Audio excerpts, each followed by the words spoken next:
mengenai kriteria pemimpin dan calon pemimpin yang menuju konstelasi politik di 2024 ini. Maka dengan bulat acara Istimewa Ulama ini mendukung penuh calon Capres dan Cawapres Pak Anies Baswedan dan Pak Muhaimin Iskandar. Pasangan Amin ini dibandingkan dua yang lainnya jauh lebih dekat hubungannya dengan umat Islam. Istimewa Ulama merekomendasikan Pak Anies dan Pak Muhaimin sebagai Capres 2024 dan akan memberikan dukungan setelah Fakta Integritas ditandatangani. Hari ini ketimpangan adalah potret Indonesia. Pembangunan adalah membangun manusianya, bukan membangun jalannya, sekedar barang-barang yang bisa difoto. Pembangunanlah tentang manusia, bukan tentang infrastruktur. Itulah pembangunan. Alhamdulillah kami coba lakukan ini di Jakarta, dan kemudian bangunan itu namanya Jakarta International Stadium menjadi salah satu megastruktur terbesar di dunia. Kami melihat pentingnya untuk bisa mengembalikan kewibawaan pengadilan, prinsip-prinsip penegakan hukum, prinsip-prinsip penegakan keadilan harus dikembalikan, dan tidak lagi ada kriminalisasi pada siapapun, termasuk ulama, termasuk oposisi. Coba lihat si Anies, walaupun setiap hari ngebacot itu kelihatan gobloknya lah ya, tapi dalam pertarungan pilpres ini dia termasuk fair play.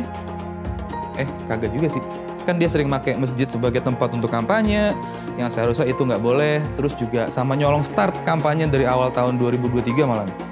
Nah, untuk Pak Polisi yang terhormat, tolong jangan berpikiran kalau 280-an juta rakyat Indonesia itu goblok semua dan cuman kalian doang yang pinter. Jangan sampai malah terlibat politik praktis dengan mendukung salah satu kandidat presiden melalui pemasangan baliho. Gue ngelihat dugaan pemasangan baliho oleh aparat penegak hukum ini justru bikin rakyat jadi berpikiran kalau ternyata Jokowi 11-12 dengan rezim diktator plus raja korupsi sedunia, yaitu Soeharto. Sampai nekat make semua sumber dayanya sebagai presiden untuk menangin anaknya di pemilu 2024. Saya selalu menggaungkan yang namanya narasi keberlanjutan, narasi penyempurnaan. Jadi nggak ada yang namanya arah baru atau perubahan. Kalau surveinya bagus, kita kerja keras lagi biar bisa satu putaran. Bahwa sudah saatnya pemuda memimpin bangsa Indonesia. Prabowo Gibran. Saya ulangi sekali lagi semua, Prabowo Gibran. Cara reformasi dilokomotif juga oleh anak muda. Terus kenapa orang mempersoalkan kalau anak muda yang memimpin bangsa ini? Pemudalah yang akan menentukan siapa capres dan cawapres yang akan menang di pertarungan Pilpres 2024. Hakim terlapor sebagai ketua Mahkamah Konstitusi terbukti tidak menjalankan fungsi kepemimpinan judicial leadership secara optimal. Saya tercenung memantau perkembangan akhir-akhir ini tentang kondisi politik setelah putusan MK. Saya mencoba diam sejenak. Saya merenungkan bangsa ini ke depan. Dari situ saya semakin gelisah dan terusik. Mengapa sebuah keputusan dari sebuah proses dengan pelanggaran etik berat dapat begitu saja lolos? Apa ada bentuk pertanggungjawabannya kepada rakyat secara hukum? Mengapa keputusan dengan masalah etik, di mana etik menjadi landasan dari hukum, masih dijadikan rujukan dalam kita bernegara? Saya berbicara sebagai bagian dari warga, sebagai bagian dari rakyat yang ikut gelisah melihat demokrasi dan keadilan yang sedang mau dihancurkan. Kita akan memastikan sejarah yang terang, memastikan demokrasi dan keadilan sampai selamanya. Diam bukan sebuah pilihan. Mimpi yang diimpikan sendirian hanya akan menjadi mimpi. Mimpi yang diimpikan bersama adalah kenyataan. Apa yang terjadi di Mahkamah Konstitusi akhir-akhir ini telah menyadarkan kita semua bahwa berbagai manipulasi hukum kembali terjadi. Itu semua akibat praktek kekuasaan yang telah mengabaikan kebenaran hakiki politik atas dasar nurani. Keputusan MK tersebut menjadi bukti bahwa kekuatan moral, politik kebenaran, dan politik akal sehat tetap berdiri kokoh meski menghadapi rekayasa hukum konstitusi. Rekayasa hukum tidak boleh terjadi lagi. Hukum harus menjadi alat yang menghadirkan kebenaran. Hukum harus menjadi alat mewujudkan keadilan. Hukum harus menjadi alat mengayomi seluruh bangsa dan negara Indonesia. Kita semua tentunya sangat-sangat prihatin dan menyayangkan mengapa hal tersebut sampai terjadi. Karena itulah, dalam situasi seperti ini, mari kita kawal pemilu 2024 dengan nurani dan sepenuh hati. Kita jadikan pemilu 2024 sebagai momentum untuk mendapatkan pemimpin terbaik yang benar-benar mewakili seluruh kehendak rakyat Indonesia, mengayomi agar Indonesia menjadi bangsa hebat, unggul, dan berdiri di atas kaki sendiri. Hendaknya masyarakat menyongsong dan melaksanakan pemilu dengan jujur dan adil, luber, jurdil, sesuai dengan ketentuan Undang-Undang Dasar. Itu hak konstitusional. Jangan pernah curang, karena kecurangan, kesewenang-wenangan, pemaksaan dan penipuan di dalam pemilu itu tidak akan pernah memberi untung. Kalau Indonesia melahirkan pemimpin karena kecurangan di dalam pelaksanaan pemilu, maka Indonesia tidak akan pernah baik. Maka kepada siapapun yang ingin Indonesia ini baik, mari kita laksanakan pemilu ini untuk memberikan kesempatan kepada rakyat secara bebas menentukan pilihannya sendiri.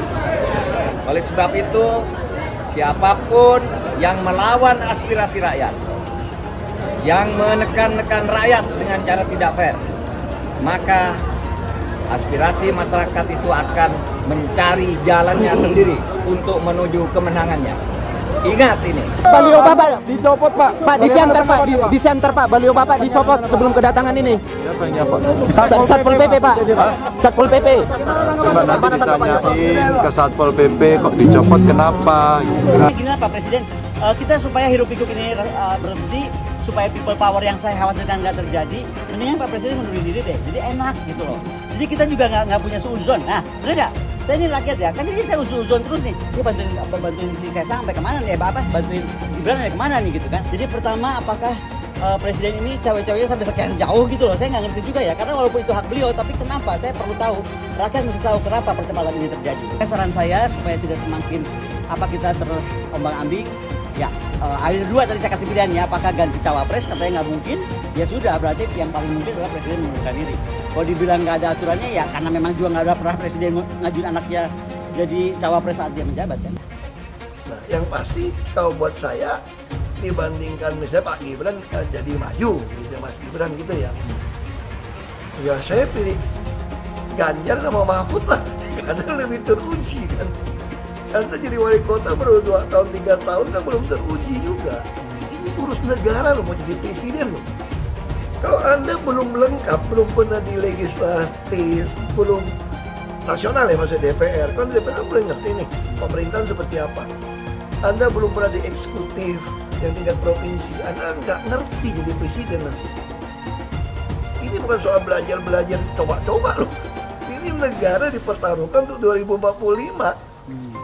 Kita kan mau mencapai 100 tahun ini mau jadi apa? Kalau coba-coba, ini negara sebentar lagi 300 juta penduduk kita. Mana boleh kita kasih orang coba-coba. Saya tidak meremehkan anak muda ya. Anak muda bisa lebih kreatif gitu ya. Tapi bicara tata negara harus mengerti konstitusi. Anda bukan hanya untuk berani untuk maju. Kalau cuma berani maju, banyak bisa kita pilih orang berani maju. Tapi yang lengkap dengan track record ini kan butuh waktu pembuktian. Pasti Pak Ganjar, Pak Mahfud yang lebih pengalaman. Saya tidak mau anak cucu saya harus nunggu sekian tahun lagi. Pengalaman Jakarta gitu kan, nunggu lagi mundur. Males sudah. Jadi kita nggak usah coba-coba deh. Udah jangan dengerin janji-janji manis orang. Buktikan aja selama ini bagaimana. Lebih setuju lagi apa yang disampaikan calon presiden Pak Ganjar Pranowo. Tadi saya bisik-bisik ke beliau, Pak, nanti habis dilantik, besoknya langsung masuk ke kedaulatan pangan. Nggak usah lama-lama. Perencanaannya disiapkan sekarang, begitu dilantik besok langsung masuk ke kerja kedaulatan pangan. Sehingga swasembada pangan, ketahanan pangan, kedaulatan pangan itu betul-betul kita miliki. Dan saya yakin Pak Ganjar mampu menyelesaikan ini. Ya kita jujur aja ngomong, kalau Anda mau jadi presiden, wakil presiden, nah, kalau tanya sama saya, kamu mau jadi politisi, mau jadi apa sih? Ya kalau nggak beres negara ini, ya saya mau jadi presiden. Kan cuma jadi presiden bisa cepat membereskan itu. Coba lihat, kayak di DKI, kok nggak ada Ahok, nggak ada demo. Kalau Ahok nggak nyalon kan nggak ada masalah kemarin. Coba kalau ada Ahok, jadi Ahok itu adalah orang yang tidak boleh di politik. Karena dia membuat bangsa ini tidak bisa bersatu. Itu terbalik-balik. Yang pengen pecahin orang siapa? Kok saya yang dituduh? Ini bagi saya itu aneh gitu loh. Tapi itu fakta. Nah, makanya saya tetap ada di PDI Perjuangan. Karena satu-satu partai yang tetap mencalonkan saya di DKI dengan ancaman macam-macam hanya PDI Perjuangan. Kata Ibu Mega, mau jadi apa bangsa ini? Kalau kamu Pak Ahok yang bisa kerja, yang jujur, tidak boleh mencalonkan diri. Masa orang yang nggak jujur, yang itu mau yang bisa dicalon, katanya mau jadi apa, bisa kerja apa? Makanya saya pribadi ya putuskan ya ikut Ibu Megawati, PDI Perjuangan. Saya itu dia bisa berani terang-terangan. Kalau di DKI dulu saya sudah mundur, dianggap bikin kacau, bisa bikin demo. Ini sesuatu yang aneh menurut saya gitu loh. Nah, Ibu Mega nggak boleh mundur, harus maju. Mau jadi apa bangsa ini katanya? Kalau kamu ditekan untuk mundur, nah itu yang saya sampaikan. Bilang dihalang-halangi, Anies masih sering bikin acara di sana-sini. Bebas pula. Duh, nggak capek apa ngibulin rakyat mulu, Pak? Nah, yang gue pertanyakan nih, Anies itu kampanye di mana-mana sering naik pesawat jet. Nah, pesawat jet biaya sewanya dari mana, Pak? Atau itu pesawat jetnya siapa, Pak? Coba jujur deh. Karena setahu gue nih, itu punya bos Anda, Surya Paloh. Anies bicara soal pendidikan. Padahal waktu dia di Jakarta, dia sendiri nggak mampu buat memberikan bangku sekolah yang cukup waktu mimpin di Jakarta. Artinya, dia nggak mampu memberikan bukti kalau omongan dia itu bisa dilaksanakan. Anies bilang, setiap jabatan harus diisi sama orang-orang yang kompeten. Lah, faktanya di Jakarta, beberapa jabatan diisi sama orang-orang dekatnya dia. Nggak kompeten pula. Terus TGUPP, itu yang jumlahnya seabrek-abrek, fungsinya buat apa, Pak? Kok Jakarta makin berantakan sih? Sekali lagi, Anies nggak bisa membuktikan omongannya. Anies bilang dia akan membuka lapangan kerja. Yang dulu janjinya 200.000 lapangan kerja, ternyata cuma ngomong kosong, alias cuma janji palsu. Soal pembangunan yang berkelanjutan. Dia bilang di Jakarta dia udah meneruskan yang udah baik. Lu jangan percaya ya, itu ngibul. Faktanya nggak seperti itu loh. Belum lagi nih, program penanggulangan banjir. Jadi di daerah Jakarta itu ada daerah yang sebelumnya udah bebas banjir. Pas Anies mimpin, kok bisa-bisanya daerah itu banjir lagi? Gimana nggak banjir kalau kalinya udah nggak pernah dikeruk sama dibersihin, Pak? Kalau soal Jakarta, gue bisa bicara banyak deh. Jadi gue saksi bobroknya kepemimpinan Anies di Jakarta. Dan gue bisa pastiin, omongan manisnya Anies soal apa yang dia lakukan waktu mimpin Jakarta itu banyak ngibulnya. Milih Anies dan Imin setidaknya sudah menyelamatkan Indonesia dari kehancuran. Gus Dur saja dikudetanya, apalagi rakyat. Yang satu memang jago kata-kata, jago beretorika, nggak kelawan kalau soal kata-kata. Di sisi lain, kita sama-sama melihat yang sudah ditulis pakai tangan dia sendiri, pakai hati dia sendiri, lagi dia ingkari, apalagi hanya mengandalkan kata-kata dan janji.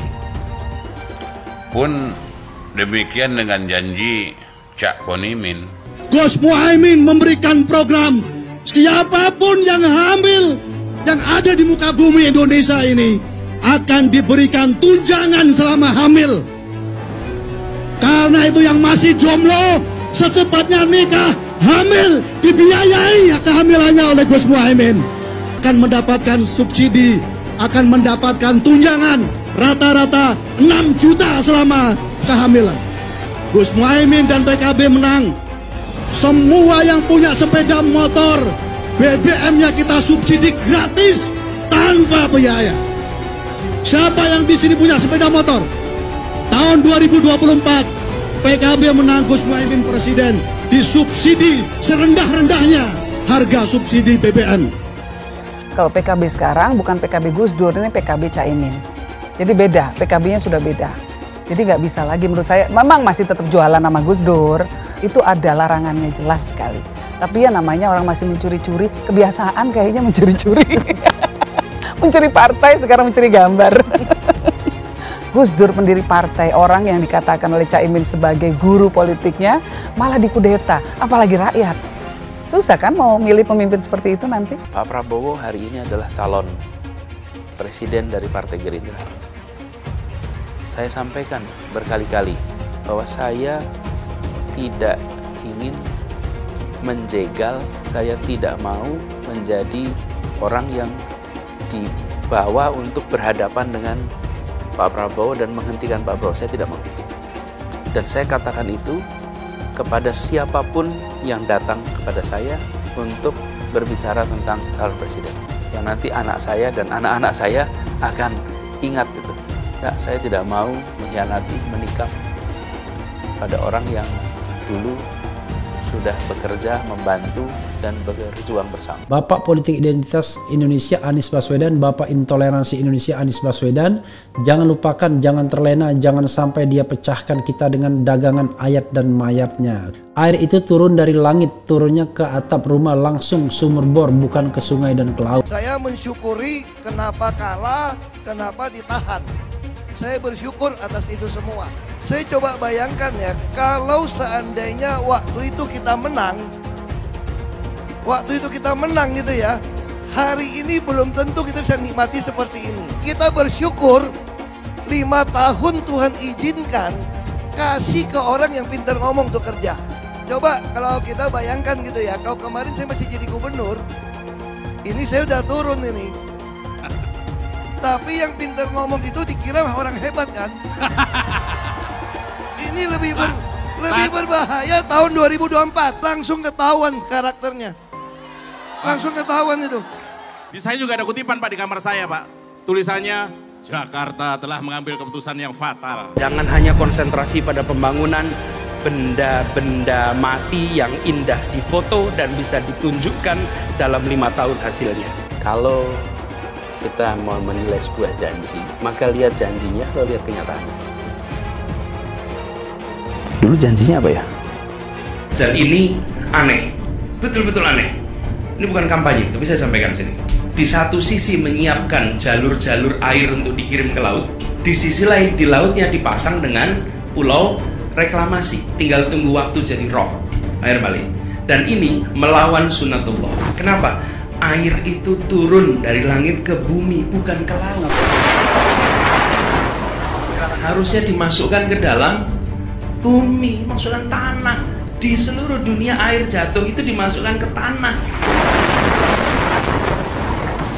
Bukan dialirkan pakai gorong-gorong raksasa ke laut. Jakarta telah mengambil keputusan yang fatal. Bukan banjir, itu memang parkir air. Bukan banjir, itu memang parkir air. Masyarakat berkeliling dengan membawa toa untuk memberitahu semuanya, termasuk sirine. Naik iPhone 82 miliar. Apa alat transportasi yang dimiliki oleh hampir setiap orang? alat transportasi yang dimiliki semua orang adalah kaki. Kalau seandainya orang Jakarta percaya Pak Anies jadi gubernur pun, saya berani jamin kok dia akan lakukan normalisasi yang sama seperti saya lakukan kok. Gak usah bohong lah. Ketika air sampai di muara, maka siap untuk dipompa ke laut. Pancasila Soekarno, ketuhanan ada di pantai. Anak Tuhan dari mana? Kalau Yesus anak Tuhan, bidangnya siapa? Besok di seluruh wilayah Indonesia kami katakan dan Iblis hanya menggoda orang yang beriman. Makanya jarang-jarang orang kafir kerasukan setan. Yang kerasukan setan itu orang baik-baik. Jarang, saya belum pernah nengok Cina kerasukan setan. Pernah tak Ahok itu kerasukan setan? Enggak, setannya juga pernah. Karena sesama setan dilarang saling menggoda. Karena di salib itu ada jin kafir. Karena di salib itu ada jin kafir. Karena di salib itu ada jin kafir. Haleluya. Kepalanya ke kiri apa ke kanan? Kepalanya ke kiri apa ke kanan? Tetap percaya salib itu lambang mulia, bukan jin. Kok ketawa? Aku nggak nyindir siapa-siapa loh. Saya nggak pernah mundur untuk kebenaran, keadilan, kejujuran, dan peri kemanusiaan. Gue nggak pernah mundur. Dan gue nggak pernah takut juga sama lu. Siapapun yang rasis, gue akan hadapin. Karena rasis itu tidak berperi kemanusiaan. Sama saya ditanya dulu kan, kamu nyesel nggak statement kamu di Pulau Seribu sehingga masih masuk penjara? Tidak pernah nyesel, karena saya mengatakan kebenaran. Anies merupakan antitesis daripada Pak Jokowi. Antitesis artinya bertolak belakang dengan Jokowi. Anies sudah menyatakan tidak akan melanjutkan semua program dari Pak Jokowi. Jadi semua pembangunan yang dilakukan oleh Pak Jokowi akan dihentikan oleh Anies jika Anies menjadi presiden. Lagi pula Anies didukung oleh khilafah, dan pendukung Anies adalah ormas seperti FPI dan HTI. Apa kita mau FPI dan HTI kembali di Indonesia jika Anies memimpin? Anies juga dikenal sebagai bapak politik identitas yang menghalalkan segala cara untuk menggapai kekuasaannya, termasuk menggunakan politik identitas berbasis agama. Lihatlah di kasus Ahok waktu itu. Kita sudah bisa melihat hasil kerja Anies selama 5 tahun di Jakarta. Tidak ada satupun janji yang dipenuhi dan tidak ada kinerja yang bisa dibanggakan. Dari DP 0%, OKOC, kelebihan bayar, Formula E, banjir, sumber resapan, jalan rusak, dan gonta-ganti nama jalan. Lihatlah rekam jejak Anies selama 5 tahun. Bayangkan Indonesia ke depan jika dipimpin oleh Anies. Dan bayangkan jika Anies menang. HTI dan FPI, ormas khilafah yang dibubarkan itu akan dikembalikan oleh Anies. Apakah kita mau Pancasila diganti jadi khilafah? Perkataan Ahok sudah terbukti dan Jakarta sudah menjadi korban. Jangan biarkan Indonesia menjadi korban kibulan Anies Baswedan. Umat minoritas, terutama kaum Tionghoa, tidak akan memilih Anies Baswedan. Poin-poin hasil istimewa ulama, oleh karenanya mari sama-sama kita simak hasil-hasil istimewa ulama secara garis besar. Ijtima Ulama dan Tokoh Nasional 2023 bertepatan dengan 1445 Hijriah yang hasilnya kurang lebih antara lain adalah yang pertama menyepakati agenda-agenda keumatan yang memang menjadi kepedulian bersama untuk kemudian dijadikan kesepakatan untuk adanya rumusan-rumusan sehingga diselesaikan di ranah ulama dan juga tokoh-tokoh, kemudian disampaikan kepada pihak-pihak yang memang nanti direkomendasikan oleh ijtima ini. Kemudian yang selanjutnya adalah mengenai kriteria pemimpin dan calon pemimpin yang menuju konstelasi politik di 2024 ini. Itu dibahas tadi mengenai syarat-syaratnya, kemudian bagaimana prosedur-prosedurnya tadi sudah dibahas, menghasilkan fakta integritas, di mana fakta integritas ini secara politik sudah disusun tadi oleh ulama dan tokoh-tokoh dengan masyarakat tadi luar biasa. Disepakati fakta-fakta integritas ada sekitar 13 yang kemudian nanti akan dibawa fakta integritas tersebut oleh utusan, ya, utusan kemudian akan disampaikan kepada capres dan cawapres yang memang direkomendasikan oleh acara ijtima ulama ini. Singkatnya seperti itu. Kemudian jika nanti memang disetujui, ditandatangani dan disepakati oleh capres dan cawapres tersebut, maka dengan bulat acara ijtima ulama ini mendukung penuh calon capres dan cawapres yang memang direkomendasikan tadi. Ya, capres dan cawapres yang direkomendasikan adalah Pak Anies Baswedan dan Pak Muhaimin Iskandar. Yang direkomendasikan ya, seperti itu. Ijtima tentu saja mendukung penuh capres dan cawapres tersebut. Mungkin itu yang bisa saya sampaikan secara singkat. Adapun lebih kurangnya dari media, jika ada pertanyaan dipersilakan, nanti akan dijawab oleh yang memang dapat menjawab hal tersebut. Terima kasih. Dalam perjuangan itu sekali layar terkembang maka pantang untuk surut berkembang. Seperti itu. Jadi ketika kita sudah menentukan satu pilihan, insya Allah doa dan dukungan ulama akan terus dijalankan dan tidak ada yang namanya kekalahan dalam perjuangan, karena yang ada tadi menurut Kiai kemenangan yang tertunda, kemudian kemenangan itu adalah ketika kita tetap dalam kebenaran. Jadi optimismenya seperti itu. Itu kita melihat bahwa dari 3 calon ini yang visi misinya yang kita lihat punya kedekatan secara psikologis, secara hal-hal yang berkaitan tentang keulamaan. Dari calon ini kita mendengar ada bagaimana memposisikan ulama, bagaimana memposisikan pondok pesantren, sehingga kita ingin mendengar langsung visi misi tersebut yang ingin kita lihat dan kita uji untuk apakah memang pantas dan bisa untuk kita dukung. Itulah sebab kenapa kemudian yang kita undang adalah yang bersangkutan. Demikian. Terus terang saja ya, politik itu kan penuh dengan siasat. Jadi ada strategi yang kita mainkan. Kami sudah melakukan istikharah dan perenungan, kajian dari berbagai macam aspek.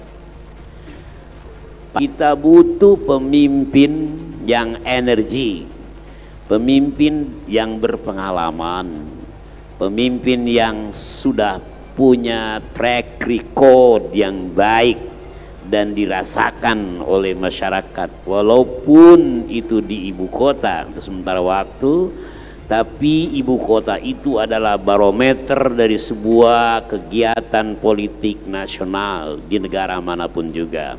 Oleh karena itu sangat cocok ya digabungkan yang modernis dengan tradisionalis, dan insya Allah mereka ini bisa membawa Indonesia ke arah yang lebih baik. Pasangan Amin ini dibandingkan 2 yang lainnya jauh lebih dekat hubungannya dengan umat Islam dalam konteks satu, yang Pak Anies Baswedan latar belakangnya adalah kelompok Islam yang modernis. Pak Muhaimin Iskandar kelompok Muslim yang tradisionalis, diusung oleh partai Nasdem yang nasionalis religius, lalu PKS, kemudian PKB, yang terakhir adalah umat. Oleh karena itu kami yakin sampai malam ini masalah penandatanganan fakta integritas itu hanya berkaitan dengan waktu saja, dan kami optimis mereka insya Allah akan menandatangani itu ya, insya Allah. Oke, terima kasih teman-teman wartawan atas kesabarannya yang menanti kami semua. Jadi Istimewa Ulama merekomendasikan Pak Anies dan Pak Muhaimin sebagai Capres 2024 dan akan memberikan dukungan setelah partai integritas ditandatangani. Dulu Anies bisa menang karena menggunakan agama dan etnis. Isu agama, ras, dan antar golongan dinikmati oleh relawan Anies. Saat itu Anies didukung oleh FPI, HTI, dan pengasong khilafah lainnya. Pada akhirnya Ahok harus kalah, namun kekalahan dia adalah kekalahan yang membuka mata rakyat Indonesia bahwa masih ada orang-orang yang menang dengan cara menggunakan politisasi agama atau politik identitas berbasis agama. Ternyata banyak sekali orang yang dengan mudah terhasut lewat jalan-jalan seperti itu. Relawan Anies terutama dari FPI, HTI, PA212 seperti Bahar Smith dan Rizik Syihab selalu menghujat Cina, etnis Cina. Tapi saat ini negara Cina sudah menjadi nomor 1 di dunia. Saya bangga sebagai Cina. Etnis Tionghoa dicap sebagai pemberontak, sedangkan etnis Arab dianggap sebagai Tuhan atau tuan dari pribumi. Etnis Arab dipuja-puja dan dianggap sebagai dewa. Lihat saja Rizik Syihab dan Bahar Smith dipuja-puja, padahal mereka mengujar kebencian. Pengasong khilafah seperti Rizik Syihab, Bahar Smith dan teman-teman, mereka hanya buat gaduh di Indonesia. Sedangkan negara yang mereka sanjung-sanjung itu, Arab Yaman, masih belum maju dan masih terbelakang. Saya percaya Indonesia dengan mayoritas pribumi juga akan menjadi negara maju. Seharusnya Arab Yaman belajar dari negeri Cina. Seperti kata kitab suci, belajarlah sampai ke negeri Cina. Anies dan juga pendukung Anies seperti Rizik Syihab, Bahar Smith, dan kelompok-kelompok HTI dan FPI harus belajar ke negeri Cina supaya tidak lagi melakukan kelebihan bayar. Yang jelas saya memilih pribumi, bukan yang dari Yaman. Ganjar jelas pribumi, nasionalis, dan pasti akan melanjutkan visi dan misi dari Pak Jokowi. Suara Ahok merepresentasi warga minoritas, dan etnis Tionghoa mendukung Ganjar Pranowo. Ahok pasti akan mendukung Ganjar, karena Ahok anti radikalisme. Ahok yang jelas tidak akan mendukung Anies Baswedan, karena Anies Baswedan didukung oleh kelompok khilafah, HTI, dan FPI, ormas terlarang itu. Anies merupakan antitesis daripada Pak Jokowi, dan diragukan kenasionalisannya, apalagi pribumiannya. Antitesis artinya bertolak belakang dengan Jokowi. Anies sudah menyatakan tidak akan melanjutkan semua program dari Pak Jokowi. Jadi semua pembangunan yang dilakukan oleh Pak Jokowi akan dihentikan oleh Anies jika Anies menjadi presiden. Lagi pula Anies didukung oleh khilafah, dan pendukung Anies adalah ormas seperti FPI dan HTI. Apa kita mau FPI dan HTI kembali di Indonesia jika Anies memimpin? Anies juga dikenal sebagai bapak politik identitas yang menghalalkan segala cara untuk menggapai kekuasaannya, termasuk menggunakan politik identitas berbasis agama. Lihatlah di kasus Ahok waktu itu. Kita sudah bisa melihat hasil kerja Anies selama 5 tahun di Jakarta. Tidak ada satupun janji yang dipenuhi dan tidak ada kinerja yang bisa dibanggakan. Dari DP 0%, OKOC, kelebihan bayar, Formula E, banjir, sumber resapan, jalan rusak, dan gonta-ganti nama jalan. Lihatlah rekam jejak Anies selama 5 tahun. Bayangkan Indonesia ke depan jika dipimpin oleh Anies. Dan bayangkan jika Anies menang. HTI dan FPI, ormas khilafah yang dibubarkan itu, akan dikembalikan oleh Anies. Apakah kita mau Pancasila diganti menjadi khilafah? Bagian Indonesia Timur yang mayoritas non-muslim seperti Bali tidak akan setuju dengan khilafah atau sistem khilafah. Mungkin Indonesia akan bubar jika Anies menjadi presiden. Perkataan Ahok sudah terbukti dan Jakarta sudah menjadi korban. Jangan biarkan Indonesia menjadi korban kibulan Anies Baswedan. Umat minoritas, terutama kaum Tionghoa, tidak akan memilih Anies Baswedan. Saya yakin karma Ahok mengejar Anies Baswedan. Dulu Anies memainkan politik identitas kepada Ahok. Sekarang Anies dipertanyakan kepribumiannya karena dia dari Yaman. Itu saja opini saya hari ini. Tuliskan opini kalian tentang Anies Baswedan. Jika kalian setuju dengan pendapat saya di video ini, pastikan kalian menekan like di video ini dan bagikan video ini ke teman dan family Anda supaya mereka semua mengetahui tentang informasi ini.